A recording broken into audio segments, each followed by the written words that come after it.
కూడా ఉద్యమ సంఘాలలో పెట్టుకొని ఉద్యమకాల అవతారాలు ఎత్తి గవర్నమెంట్ తోటి నెగోషియేషన్ మంత్రాల చుట్టూ తిరుగుతున్న సందర్భం ఉన్నారు. అలాంటి వాళ్ళు ఇప్పుడు ఎందుకు పూర్వ చేసి అంత ముందుకొచ్చింది అని అంటే, ఇప్పుడు కోదండరావు గారు ఉద్యమంలో పనిచేసింది. ఆయన నాయకత్వంలోనే మనం అందరం పనిచేస్తాం. ఆయన పొలిటికల్ చేసి ఉద్యమ చేసి అన్ని సంఘాల చేసిలన్నీ ఆ తల్లి చేసిలో ఇంక్లూడ్ అయ్యింది.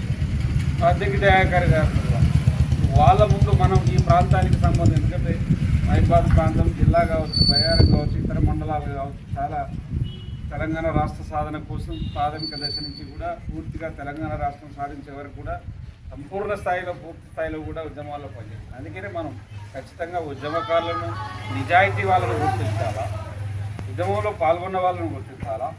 ఈ ఉద్యమంలో పాల్గొని వివిధ రకాలుగా నష్టాలకు గురైన వాళ్ళు, చనిపోయిన వాళ్ళను, అమరవీరులను గుర్తించడం, జైలుకి వెళ్ళినటువంటి వాళ్ళని గుర్తించడం, లాఠీ దెబ్బలలో తన్నులు తిన్న వాళ్ళు, వివిధ ధర్నాలు